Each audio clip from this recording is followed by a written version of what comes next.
Bonjour à vous, citoyennes et citoyens. Je dirais que cet épisode est le meilleur de la saison. L'action était la meilleure, l'histoire avançait, les péripéties. Aussi, Dr. Owsley a failli mourir. Master Chief qui tente de puncher Owsley a été vraiment surprenant, faisant du sens avec l'épisode 3 et 4. Revenons au début de l'épisode.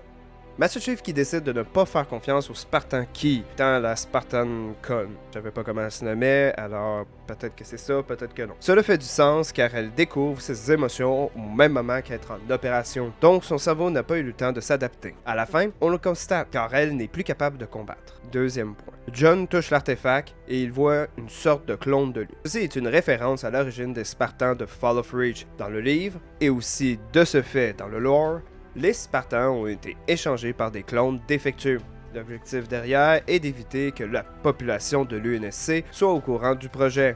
Car si la population découvre qu'on l'on prend des enfants et que l'on fait des expériences scientifiques dessus, cela créerait une guerre civile probablement, et même plus grande que celle qui vivent en ce moment. Captain Key perd son vaisseau, le Pioneer, ce qui est l'un des problèmes de cet épisode, car il ne nous présente pas le vaisseau avant, ce qui fait qu'on ne sent aucune émotion durant la destruction du vaisseau. Mais cela signifie que dans les prochains épisodes, le Pierre of Autumn, vaisseau emblématique de la saga, le vaisseau qui parta en direction de Halo dans le premier épisode de la saga, c'est aussi le premier lieu que les joueurs visitent lorsqu'ils démarrent la campagne. Parlons de la scène d'action. La scène était magnifique, la mort se répandait à travers l'UNSC, ce qui était magnifique à mes yeux en tant que grand fervent de l'Imperium.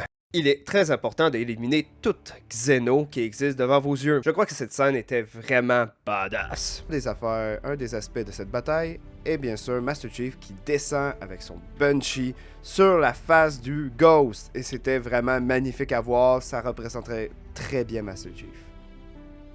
Et on finit sur une stupide scène où la fille qui sert les Covenants s'infiltre en se faisant dropper à la fin de la bataille. Juste cette scène, je descends la note car ça me fait mal. Ça me fait mal au cul, ça fait mal, c'est mal écrit. Il y a aussi Quan. Quan, sérieusement, à quoi bon en parler? Honnêtement, elle ne fait que crier tout l'épisode, donc même si vous ne l'écoutez pas et que vous skippez ces scènes, vous ne manquez strictement rien. Donc skippez cela, vous allez moins faire mal aux oreilles, vous allez vivre un meilleur moment. Ma note finale est de 7 sur 10. La semaine prochaine, j'ai un épisode mini-archive qui va sortir et qui sera sur un autre sujet. Alors, bien entendu, je ferai un review complet de la série à la fin. J'espère que le prochain épisode sera meilleur.